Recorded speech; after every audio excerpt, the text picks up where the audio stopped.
Hello, what is up, everybody? My name is Mario Pichardo, and in today's show, we're going to be talking about some things that have been happening in the news, and we'll be reviewing kind of what's transpired thus far. I mean, from the left, we see governors have started to come out on the left, pointing out how we're moving too far to the left. Um, you know, Democratic congressmen and women need to shift further to the right from where they are in the left because they're going crazy with respect to their base, to the point where a large majority of people who traditionally call themselves liberals, people who say, I hold democratic ideals. I believe in certain things. I believe in, free speech. Because that used to be a liberal platform. I believe in free speech. I believe in a person's right to say whatever they want, say how they want to say it. I may not agree with it, but I agree with their right to say it. That used to be a democratic ideal, or I'm sorry, a liberal perspective. Now, the term liberal has come to now encapsulate really just people on the left. So when I say liberal, I'm not talking about classical liberals. I'm not talking about what liberals used to represent, which was a person's freedom and right to say and do whatever they wanted to. Now it's gone so far to the left that it's almost at the extreme right, where you have, we're getting closer to communism, and the farthest on the right is fascism. But when you ask yourself which civilization has, or which governing structure has caused the most damage in history, throughout history, it's communism. And anybody who understands communism and fascism will tell you there's not a big difference between the two. They're actually pretty similar. And because there's that similarity between the two, that that likeness, we have to sit somewhere in the middle. We can't go too far to the left, can't go too far to the right. No one wants to live in a fascist. I mean, there are people who do, but there are also a lot of people who've lived in communist areas. Look at China now, communist China. Their government has killed millions of people. Millions. And so, fascism's done the same thing. I mean, we can look at, Germany and the issues that Germany wrought. Now, I'm skeptical about the extent to which people say that however many Jews were killed. I'm skeptical that many number of Jews were killed. I'm skeptical just by nature. Just because the history book says something doesn't mean I'm going to automatically agree with the history book. There's some interesting things going on around the Holocaust that make me a bit skeptical about it, but and I'm not afraid to say it. I think everybody should not be afraid to speak their mind. And so some people might point at me for saying that and say this person's a Holocaust denier. And they might also call me a climate change denier. And they would call me a climate change denier. But listen, just because you call me a name shouldn't detract from the fact that these are issues that ought to be talked about. I don't think it matters how done to death, quote unquote, someone thinks the conversation is. You should be able to have it. But not to go too far off into a tangent, I think that, and it takes balls to say something like that, right? Because to come out and say, actually, I don't agree with this. I don't agree that we should be offended because someone asks us where we're from. That we shouldn't be offended because someone wears the same wears a sombrero, and we just happen to be Mexican. We shouldn't be offended because someone from another culture does that. Just because someone says that you committed rape, that somebody says that you raped them, if someone says that you molested them, those are high crimes, yes. However, that person should not just be automatically found guilty just because someone accused them of it. That's evil. But people do that. And that's why we have a criminal justice system, and that's why we have lawyers, and that's why we have a system set up in place so that people are tried fairly. That's why they're innocent until proven guilty. Now, do people do these things and get away with them? Yes. But if we went around believing the person the accuser all of the time, then, what system, how are people supposed to feel safe? If my neighbor is going to claim that I broke into their house and stole some stuff, and I deny it, what's supposed to happen? Am I just supposed to go to jail because my neighbor said so? But sexual crimes are of a special nature. They're pretty extreme, but we have to still hold the same principle, I believe. If someone says this other person murdered someone, we're probably going to look for evidence, right? And we're probably going to look for some kind of indicator that they do. And that means that we're not always going to find the person. There's a lot of cold cases that never get solved. But that's just, part of that's just a part of the thing. That's just something we have to deal with. That we're not always going to get the person. We're not always going to figure it out. We're not always going to have what we need to solve a case of crime or whatever. Sometimes people get away. But the reason that we have it set up that way is so that the person who's accused, the accused, has an opportunity to be shown, has the freedom to stand up and face their accuser. Now, I kind of went off on a way big tangent there, but that's okay. I don't mind the tangent. I hope you don't either, because we're doing it anyway. So what was in the news? This was a little while ago, but we're still going to go over it, whatever. So what was in the news was this Democratic governors coming out, looking at the Democratic side and saying, hey, maybe you shouldn't veer so far to the left because you're alienating your base. Because while you think that we should abolish ICE and you think that we need to rebuild every house and delete farting cows, there still is a section of America who's Democratic, who's the majority of Democratic voters, who don't hold these same views as you. And they're not following your lead here. They think you're deranged, they think you're crazy, and they're even willing to vote Trump just so that your policies are not implemented. Because these people who consider themselves democratic, which you never hear about because the media covers it up, because they don't want people to know, because they're shills, and they have their own agenda, and they don't have the people's best interest at heart, which is all of the major news. Listen, if it's a corporation, I don't trust them. And you shouldn't either, because they've all shown themselves to do some pretty sketchy things, including Fox News, including MSNBC, ABC, all of them. The Washington Post, the New York Times, all of them. The Telegraph in the UK, BBC, everybody. I don't trust any of them. Everybody has an agenda. And even if you can trust them at one point, corporations are just entities, and people come in and people go.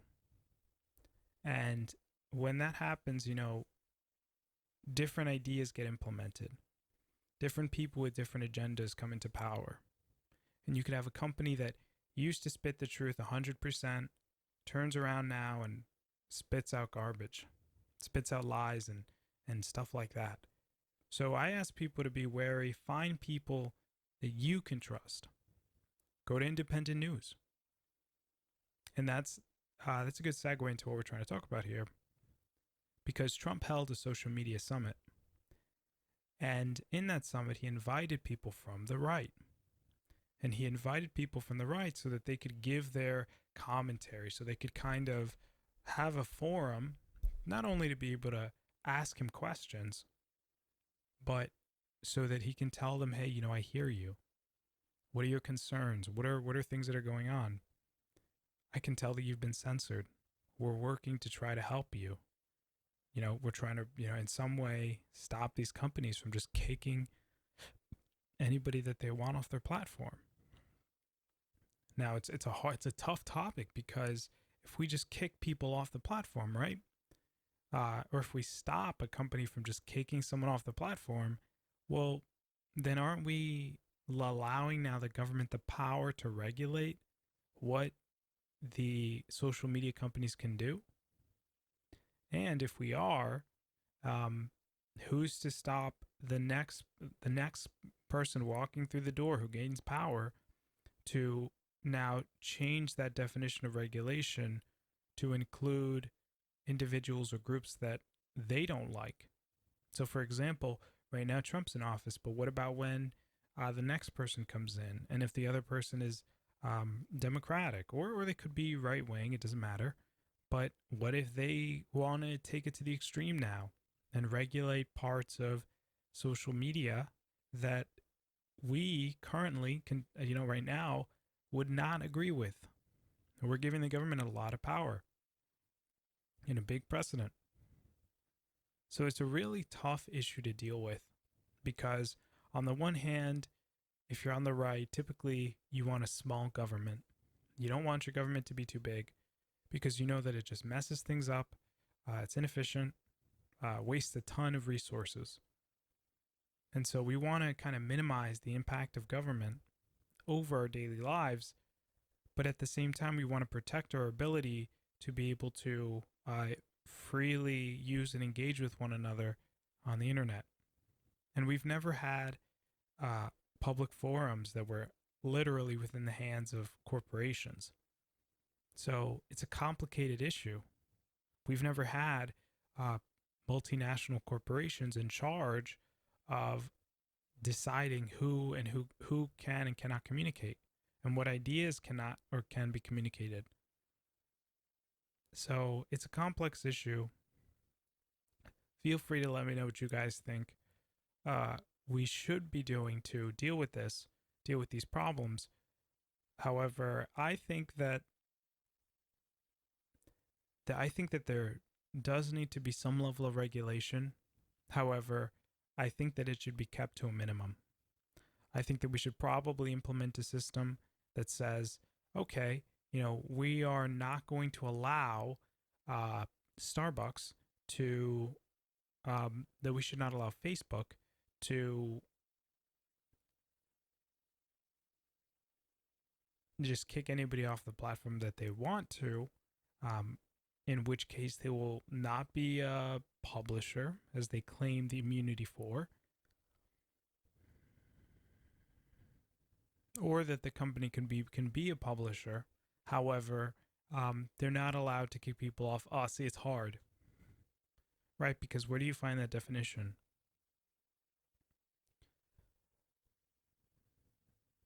I would say if you wanted to be that people should have the right to express their political opinions, we should probably just roll it up under the First Amendment.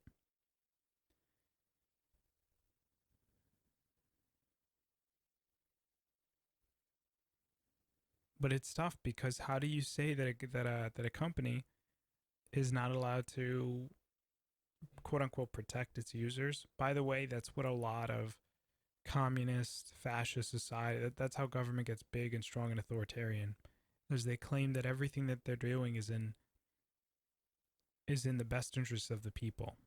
We're taking away your right to say whatever you want to say because it could be found offensive. We're pushing this climate change Orwellian Marxist laws because we need to protect the environment. They're always saying that it's like one of these things that's how you lose all your freedom. Is they say, oh, we need more security, oh, we need more of this, oh, we need more of that, oh, it's this destability, and they throw fear in your face, they throw fear in your eyes because they know that you'll emotionally react to that, and it makes them sound good. It makes them sound like a hero, like someone who's really down in there for you.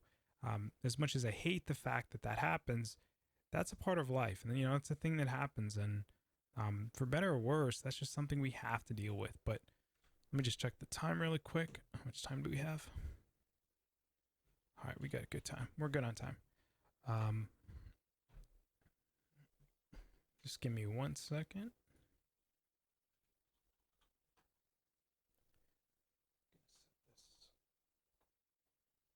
All right. Yeah, so we have the social media summit. I'm not sure what the answer should be. Should we allow governments to just go out there and say, um, this is a First Amendment right. You can't restrict a person's ability to be able to post whatever they want to, which is really the only big overarching issue here is that idea of freedom of speech. And so if we went to Facebook, Twitter, YouTube, and we said, hey, you cannot stop someone from posting if they want to post like me, right-wing commentary, right-wing ideas, left-wing critiques. You cannot restrict a person's right to do that. That's a violation of their First Amendment right. Well, if we allow that, if we allow the government to do that, then the question becomes, okay, well, if we are going to do that, even though it's a private company or it's a public company or whatever, at what point do we kind of stop? I mean, what's that line where, okay, this person is giving a death threat? Is that the line that needs to be crossed? Who's going to be responsible for enforcing that? Who's going to make sure that Twitter doesn't shadow ban people anyway, at least subtly? You see, that's the real issue here. How we're going to enforce it, but what's the law? And the law is going to change, and it's going to need to change, right? As time goes on and things evolve, there might be another case where we need to change it, but that's fine. That's why we have lawmakers, right? But we're probably going to need a law, but the sad thing is that law would have to be passed through Congress. And as anyone who's been watching what's been going on in Congress, the Democrats hold the majority in the House. However, they have not been able to do anything useful. So, when you have so much going on at one point in time, we probably have to sit down and tell the people, and tell our Democratic Congress people, hey, we need some kind of law. We need some kind of tool or something to regulate these companies. But of course, the Democrats aren't going to agree on that. They can't even agree amongst themselves, which is why, we have these left-wing individuals, faces, coming out and saying, hey, what's going on here? We need to come together, not break apart. We need to find a way where we can all work together, not get stuck in tearing limb from limb, left from right, play that kind of game. And it's rough. It's rough. But unless we can kind of come together, find a common basis, make a real decision on how we're going to work together, how we're going to be together, as the left and the right, find a way to balance it out, because there does need to be both, right? There does need to be a left and a right. What concerns me a lot is that there isn't libertarian representation. There isn't Tea Party representation, because there's a lot of other parties, but we're stuck in this two-party system that is not for the good of the people, I believe. I think that we can certainly be doing a lot more to help the general population, to help people grow, to help people meet others, to expand. And when I say meet others, meet people with different ideas, with different political ideas. Have them on a global stage. Have them in a stage where people can talk to one another and exchange ideas, and have this kind of exchange in that format. Yeah, I've been hearing for a long time that the system's rigged. People say that there's just the left and the right for a reason. Recently, someone was telling me that the reason that it's like that is because the bankers had set it up a long time ago or something like that. Whether that's true or not is besides the point. But I'm concerned because I used to be someone who supported climate change. Supported the climate change agenda. Then I found out that climate change isn't real. It's not a real thing, and that shocked me. But at the time, I was following a woman named Jill Stein. And Jill Stein, who was running for the 2016 presidential campaign, was kept out of the debates. Was kept out of debates between Hillary Clinton and Donald Trump, even though she had a certain percentage of the vote. And that's when I learned for sure, hey, this organization that's in charge of what parties are allowed to sit at the debate stage is rigged, because the heads of those parties are members of Democratic or Republican groups, and they can just decide, no, we're not going to let someone from another party in. And of course they wouldn't, because it's a disincentive for them. Why would they want another party to win the election? And that's really concerning, because that means that they're the gatekeepers of what political ideas Americans are allowed to hear. It's also very damaging when they also, where someone's allowed to decide which names appear on the ballots for the general election. It matters a ton whose name's on there and whose name has the highest recognition. And so what they're trying to do to the elites to hold their power is, if they don't like you, they're going to try to take your name off the ballot, which is super effective, because people, the names that they remember the most, they're going to see on that box. Nine times out of 10, when someone's going to vote, they're going to look at the candidates and just pick whichever one matches with their party. That's usually how it goes, I think. So it's super important that your name's on that thing. But what else is really important? Name recognition. If someone sees your name on the thing and they recognize that name, they're probably going to pick that name. So, Hillary Clinton's name on the ballot was a big deal. Not having Jill Stein's name on that ballot was a big deal. You know what else was a big deal? No one got to see her on the stage. No one got to see her at the debate stage. Now, I'm not Green Party anymore. However, I did realize that they took her off the stage because they didn't want her ideas out there. And who has the right to decide what Americans are and are not allowed to listen to hear, because the exchange of ideas is important. But we live in a country where, and I love America. God bless America. These leftists, these people hate America. I love this country. I really do. I think this is the greatest country in the history of the world. Brought the greatest amount of prosperity, but it's also not without its problems, right? And I think one of those problems, of which there are many, and listen, every country has problems and every country has things it has to work with, but and things are, we have things so good, all things considered, because we are not guaranteed anything as we live from the day to day. We should be grateful for everything. But one of the problems that we have is that there are gatekeepers that are deciding what people are and are not allowed to see, what people are and are not allowed to hear. And that's unfortunate. And I think that if more of us paid attention to the political process, because it is a surrender, it is a time when we do have to sit down and say, I'm going to give up some of my personal time to ensure that democracy continues. And to ensure that, I'm going to run for city office. I'm going to run for elected office. I'm going to try to do this or do that. And it's hard when you get there too, because you have the temptations, you have the people trying to slip money under your door. You have the people who could potentially back your campaign next time you run. You have people who can threaten to finance someone else who would run against you in 2 or 3 years, or however long your position lasts for. And so there's a lot of temptation. However, that's why it takes self-sacrifice.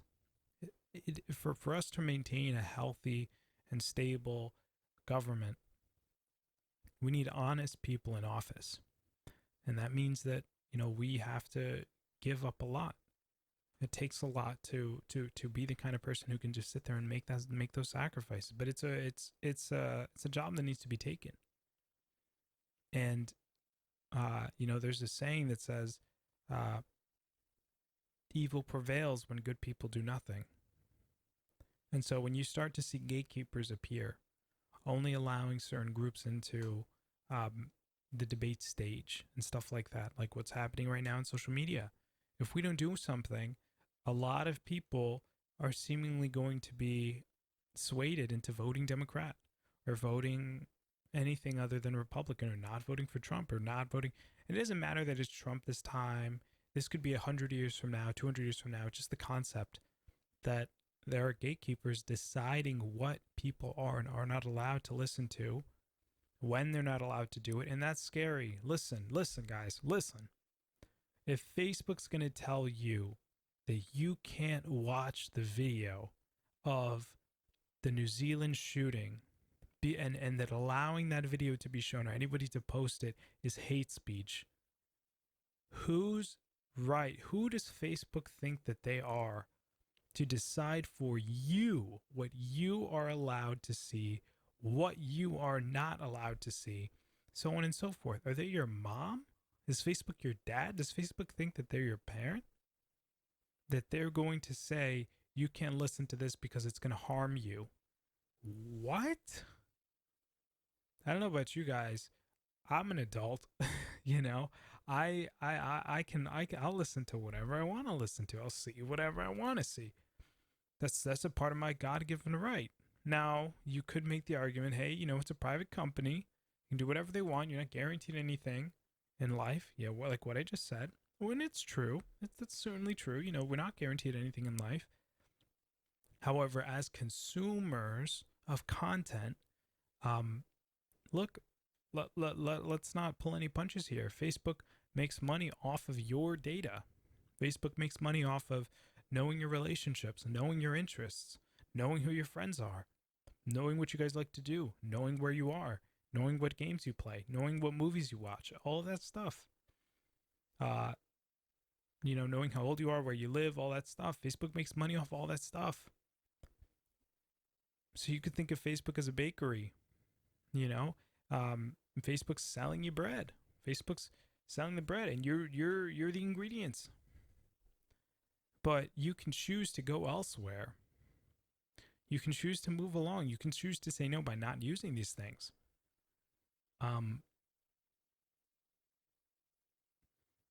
There is a level where, as a consumer, we should have more power, more protection. So yeah, should we be grateful that these things exist? Of course. However, the people can still speak with their wallets or their data, so to speak. And I say that because it's important and it matters. If these people are going to sway an election, look, this is a part of that self-sacrifice, where we say, I don't agree with this ideology, so I'm not going to participate in any of this. It would behoove us to pay attention to the things that happen, to the going-ons, as they say. And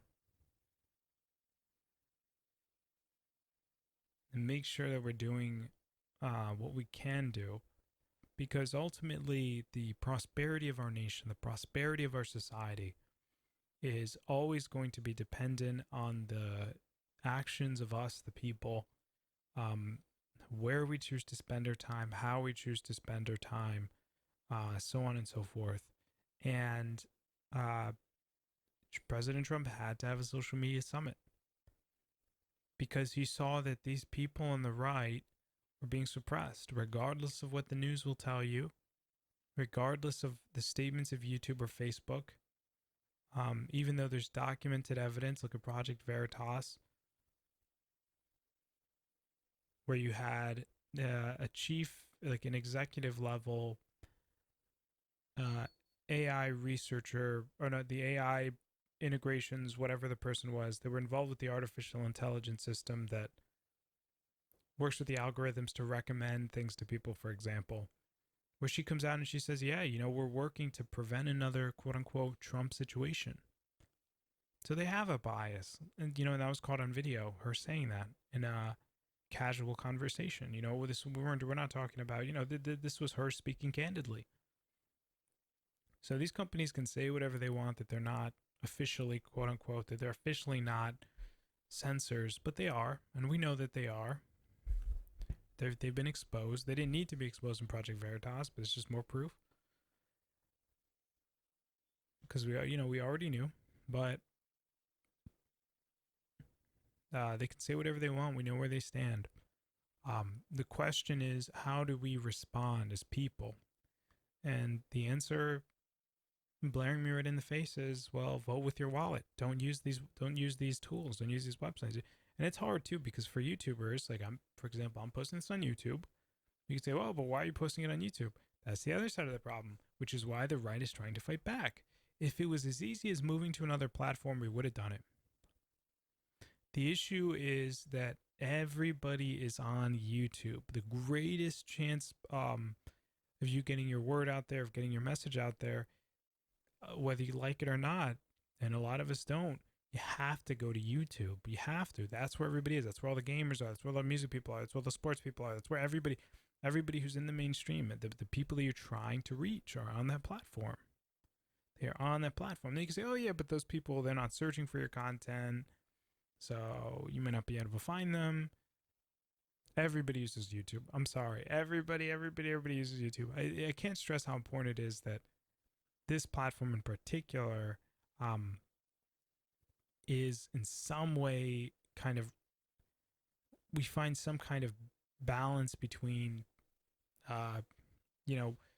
protecting people against really harmful stuff, actually harmful stuff, and allowing people with different opinions to speak their mind.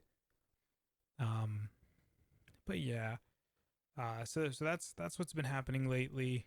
This video's already gone on for a little bit, so we'll end it here. If you guys like the video, please feel free to hit the like button, the subscribe button. Because of how hard it is now for people with right-leaning ideas to get traction and to kind of get themselves out there and to get noticed by presuming viewers or subscribers, it would be really helpful for you guys to share this video with your friends and your family, because that's really going to be the best way that we expand, or people kind of get an idea of who we are and what we're trying to explain and talk about. So if you guys like the content and you want to help the show, that's the best way to do it. But with that, guys, I'll see you in the next one. Everybody take it easy. Peace. And in the comments down below, let me know what you think of these things that are going on. Let me know what you think about the social media summit. Let me know what you think about the left. The left is going so far to the left right now that it's becoming unrecognizable to the left. There's a civil war within the left where you have the squad and you have the Nancy Pelosi, Joe Biden Democrats kind of facing off in this weird, infighting. So whatever happens, whatever this turns into, let me know what your thoughts are on that. But with that, guys, I'll see you in the next one. Everybody take it easy. Have a good night or good morning or good afternoon whenever you're watching or listening to this. And I'll see you guys in the next one. Peace.